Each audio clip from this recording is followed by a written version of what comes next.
মাখা বেলা পুরভরা ঝামেলা ছাড়া চটজলদি এই নাস্তাটি বানিয়ে নিন।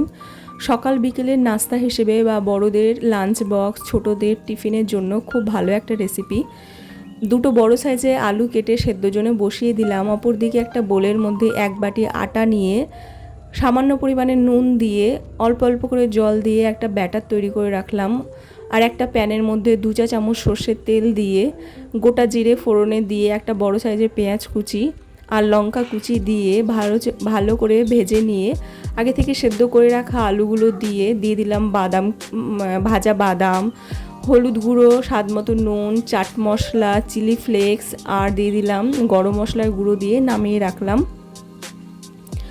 আগে থেকে যে ব্যাটারটা তৈরি করে রেখেছিলাম প্যানের মধ্যে হালকা করে একটু তেল ব্রাশ করে নিয়ে ব্যাটারটা দিয়ে হাতের সাহায্যে এইভাবে ছড়িয়ে দিয়ে আগে থেকে যে পুরটা বানিয়ে রেখেছি সেটা এইভাবে অল্প অল্প করে দিয়ে হালকা হাতে এইভাবে মুড়িয়ে নিতে হবে। যেইভাবে আমরা পাটিসাপটা বানাই সেইভাবে মুড়িয়ে তুলে নেব। রেসিপিটা ভালো লাগলে অবশ্যই একটা লাইক করবেন। চ্যানেলে নতুন বন্ধু হয়ে থাকলে চ্যানেলটিকে সাবস্ক্রাইব করবেন। এই একই রকমভাবে আমি সবগুলোই বানিয়ে রাখলাম। আর এটা বানানো খুব সহজ আর অনেকক্ষণ পেটে থাকবে।